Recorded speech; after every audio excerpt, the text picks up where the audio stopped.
Hey you guys, episode 6 is all done. I watched that today, Christmas Day, but I'm recording this the day after Christmas, early morning again. This is a bad habit I have, you guys. I really should have recorded this reaction, or not reaction, review, commentary, critique, not long after, but I got a lot of work and I like to get that out of the way before I sit down and do this. So anyway, I got my handy dandy notes here. And I wanted to mention right off the bat, this particular episode, I had some minor issues with. Nothing huge, nothing that pissed me off about the show, but just something that either I didn't understand or it was just kind of silly. Anyway, well, it wasn't just one thing. Well, that particular part, yeah, that's one thing, but there's something that one of the characters said that kind of like aggravated me because it wasn't true what she said. But anyway, I'll just jump right into it. Okay, so this particular episode was about a dragon. They go to hunt a dragon or something to get something from the dragon because something, I don't even remember all the details about that, you guys. Anyway, so it mostly focuses on Geralt and Yennefer. We do see some scenes of Cirilla, as involving also the doppelganger, and apparently the doppelganger, when he realized what she was, he goes and confronts the dude who's after Cirilla. I can't remember the guy's name. It starts with a C, I think, but it's not really been fully revealed what she is. We just understand she's very, very powerful. By this point, it's clear to us that she's super powerful. But the extent of her powers, I don't really know. Apparently, she's so powerful, she's considered quite dangerous. That was the feeling that I was getting. She doesn't even know yet what she is, like what power she possesses. But so right now, she's still off having her own story that she's contending with. Now, I did see a spoiler in the form of a YouTube video title. So I believe, as far as with regard to when they meet each other, Cirilla and Geralt. And also I saw a spoiler about Geralt meeting his mother. So I know it's coming up. I know these things are coming up in the next couple of episodes. I'm looking forward to that, to see how it's going to be handled. Anyway, okay, so some more information about Yennefer and Geralt. So Yennefer, her whole purpose for coming along on this quest, doing this thing, is because she thinks it's going to be able to help her overcome her sterility. Now, Geralt mentioned something interesting. If it has been brought up before, I completely missed it. He mentioned something about, well, with regard to the fact that he is also sterile.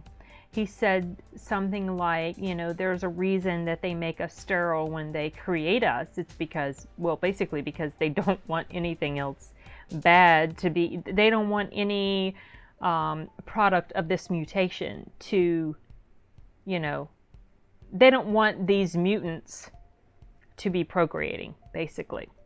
So I did not realize that he was sterile at that point, and so they both are. So that's kind of interesting. But anyway, something that she said, that Yennefer said, that kind of annoyed me because it's not true, for one thing. She made the comment that she had the choice taken away from her. Her choice as far as, you know, with regard to her, I keep saying with regard to. That's just a phrase I like to use a lot, and sometimes I notice that I'm using it a lot. Anyway, okay, tangent.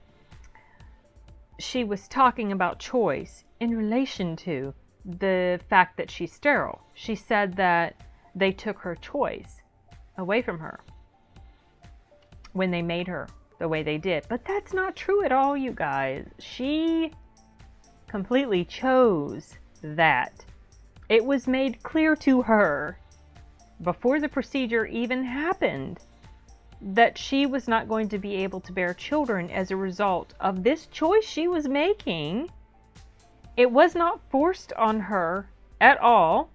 She decided that's what she wanted to be made into. So she's kind of, I don't know if this is just a matter of the writer's not paying attention to little details like that, or if it's a manifestation of just her character and the way she's sort of rewriting history to suit her narrative. It could be either one of those things. A lot of times I feel like it's the writers, because I would say, why couldn't Geralt have had a retort to that? But of course, Geralt doesn't really, at this point, it's not clear that he knows her full history, that he knows what she chose to undergo in order to look the way she looks. So I don't know. But I kind of wish that a retort had been put in there. I mean, it reminds me of this show that I watched called La Reina del Sur. And in that show, she made a comment like that. The main character in the show, she, through a sequence of events that happened in her life, she ended up making the choice to become involved in the drug trade. And she became like this queen of a drug cartel. And she made a comment at some point later on in the show, when she was already very firmly established in this, something about, you think I chose this? I didn't choose this, it chose me, which is not true. She absolutely chose it.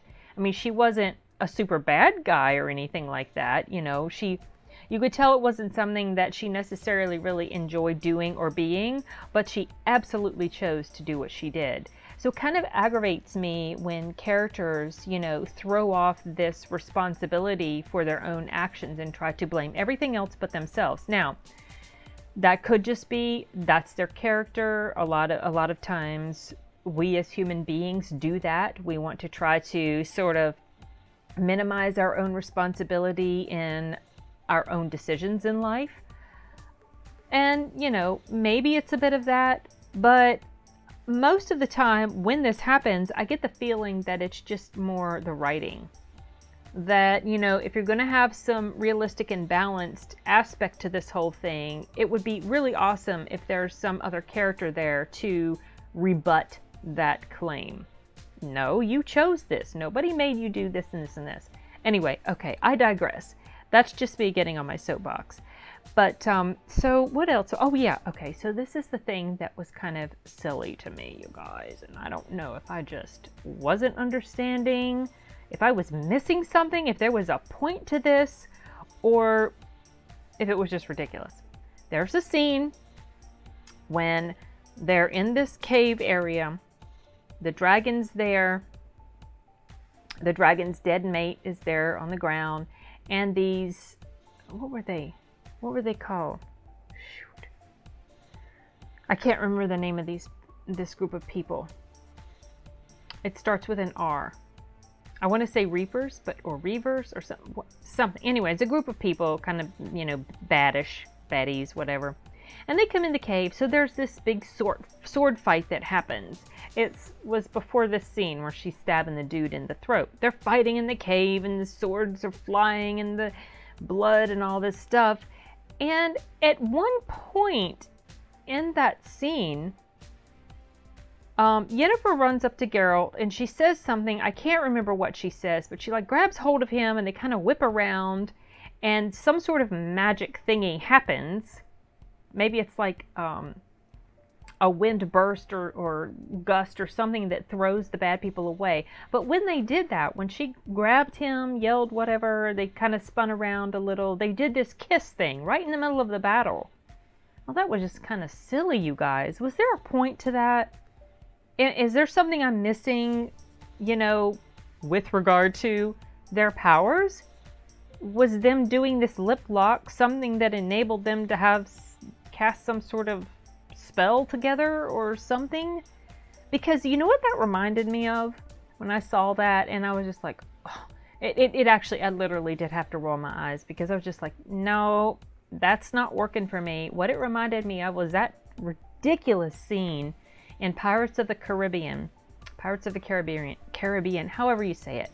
I think it was the third movie. I believe it was the third movie, when Will Turner and Elizabeth are in the midst of a fight, and they get married in the midst of a fight, and they do the kissing, I think, and, you shall kiss the bride, exchanging wedding vows while they're fighting, and then they kiss during the fight. It was like, that was so stupid. That scene was just dumb. So unrealistic. I know that this whole story is unrealistic. You have to suspend your disbelief for a bit, or suspend your belief. Whatever. You know what I'm talking about. You're in a fantasy world. Things aren't true. But you expect the characters to behave, and no, they're not all human, but you expect them to behave in a realistic manner. And people don't do that, y'all. That's just, okay, I don't know. I could go on about that one. That just really was like, what are they doing? What? And I thought it was just silly. So if there is some special reason why this happened, please let me know. Otherwise, I'm just going to feel like, when I think of this episode, I'm always going to think of that particular scene and just think about how kind of crazy it was and nonsensical. Anyway, what else? Fringilla. I just now realized in this episode that chick running around with the dude that's after Cirilla, that she's one of Yennefer's like classmates or something. I totally did not realize that was her. I don't know why it didn't click in my head, but it just didn't click in my head. So that's interesting. And when I go back and rewatch this, it will be even more interesting. So, okay, there's that. Another thing. Okay. I don't fully understand the law of surprise. I don't get it. And this thing about Geralt being bound to Cirilla now, I know that he is, because I understood that from the episode that it showed. Was it a couple episodes back? Where the hedgehog dude came? I think it was a couple episodes back, maybe episode 4. I got what was happening, but I don't understand the importance of the law of surprise, and I don't get why he was claiming the law of surprise or something for this unborn child. I don't understand why he did that. And also, I just don't understand the significance of this oath type thing or whatever, I don't get it. And apparently he's not stepping up according to, he's not doing what he's supposed to do. He's like abandoned the child, according to someone made a mention about that. I think it was Yennefer. So does this mean it's a duty that he has, or I don't get it. And I think this is just another aspect of the disadvantage I have of going into this not knowing really anything about the source material.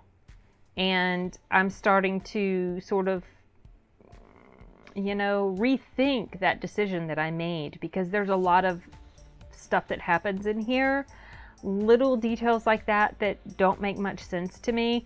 I don't know, maybe looking back, like when I'm done, and maybe when I go and I do a rewatch, or I read the books, listen to the books, because I don't have time to sit down and read. But when I listen to the books, maybe it won't seem like it was really that big of a deal. But little things like this kind of bug me and get under my skin that I don't understand. Like when I don't understand the reason for certain things, or the significance of something, and the importance of something. It just frustrates me a little bit. Not that I'm mad at the show. It's not the show's fault, because the show really does come at this as if, so like a lot of times in stories, when there is stuff that the audience doesn't understand right off the bat, the storytellers can do generally one of two things. They can do a lot of exposition and fill you in and let you know all this stuff in the form of like either characters informing each other about such and such, which is basically informing you, the audience slash reader or listener. Or they can just kind of drop you in the middle of this world and have the people all around just kind of doing their thing and inserting little bits of uh, um, trivia and information about this world. And so eventually, through the course of the story, the audience or the reader slash listener will pick up on it and get it. They'll just understand, and it becomes clear. So that's, that's kind of the feeling that I'm getting about this, is that there's more of the latter going on than the former.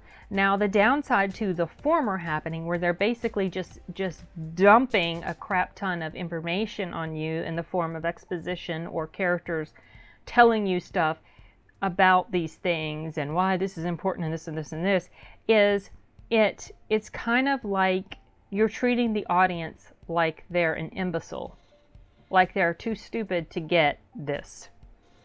If it's not done right. Sometimes it can be done okay, very smoothly, and it's not quite, well, a lot of times when this information dump happens, it can be kind of boring too.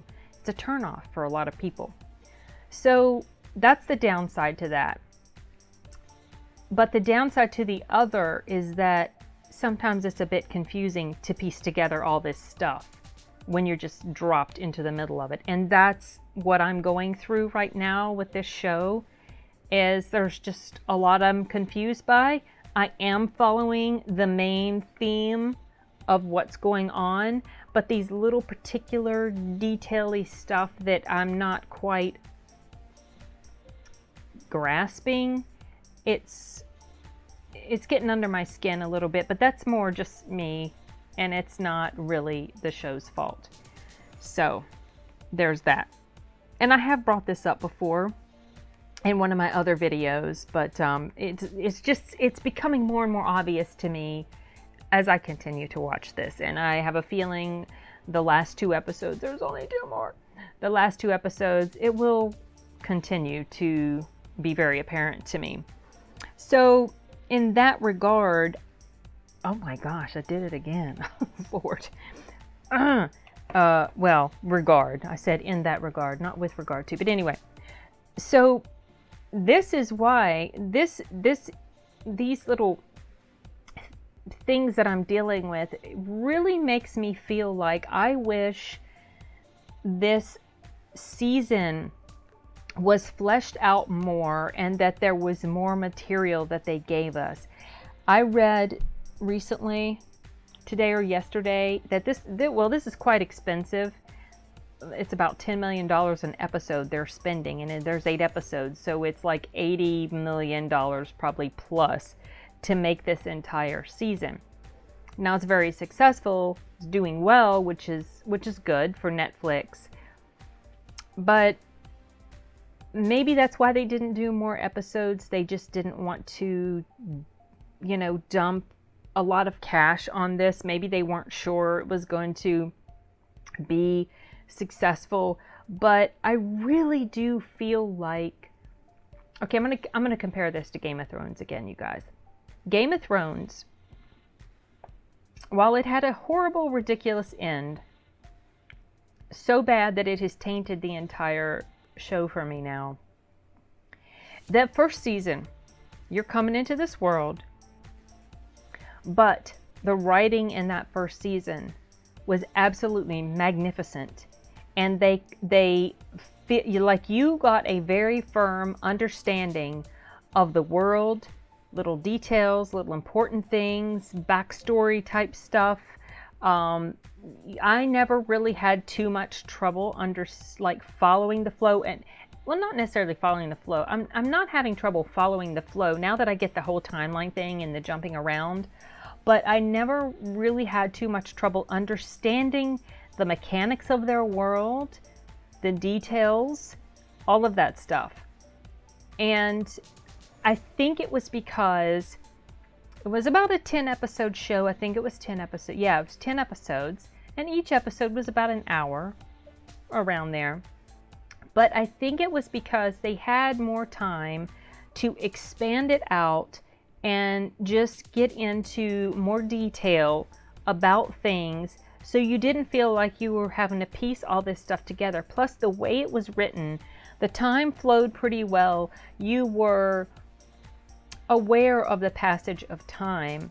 Whereas in The Witcher, I'm getting the feeling that each episode that comes to us, there could be decades between each episode as far as time frame. I might be wrong, but this is stuff that I'm starting to wonder.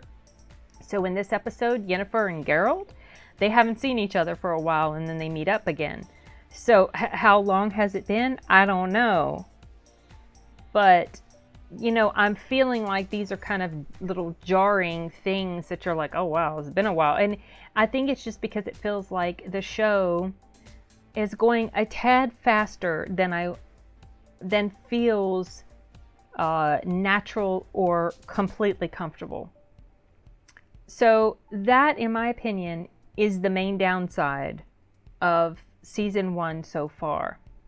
It's not something that has made me dislike this season or this show, because I really do like it, but it makes me wish that we had just been given more. And if we had been given more, it probably these little kinks in this first season wouldn't be so apparent. Unless it's just, unless it's just me, because I can be kind of picky about stuff sometimes. But I kind of feel like it's not just me. I think I have seen other people mention this sort of thing or something similar to that. So I'm hoping that by the time the next season comes around, they'll be able to go at a little bit of a slower pace. There won't be these huge leaps in time. And by then, you know, I'm thinking, okay, so Geralt and Cirilla and Yennefer, they will have all met each other, or each one of them will have met the other well, I know Geralt's going to meet Cirilla. I don't know about Yennefer. But anyway, the three main characters will have all come into contact with one another at some point by the time this season is done. So by season 2, they probably don't have to do this wonky time jump stuff with the characters. And so it will feel like it flows a little bit more smoothly. That was a really long-ass explanation of what I was trying to say. But anyway, hopefully you guys will get what I'm talking about. Once again, like I said, it's late, and so sometimes I can't really articulate my thoughts very well when I'm a little sleep deprived, and I'm kind of sleep deprived. So, okay. Anyway, those are my thoughts for this episode. Looking forward to the next one, which I will definitely be trying to watch tomorrow. So I will be done in a couple days, and that makes me a little bit sad because I would like this to continue. And I read we're not going to get season 2 until 2021. What? It's a long time. In the meantime, I'll just satisfy myself with the books and the short stories and stuff. So that'll tide me over. Okay, you guys, I'm wrapping this one up for now. Hasta luego.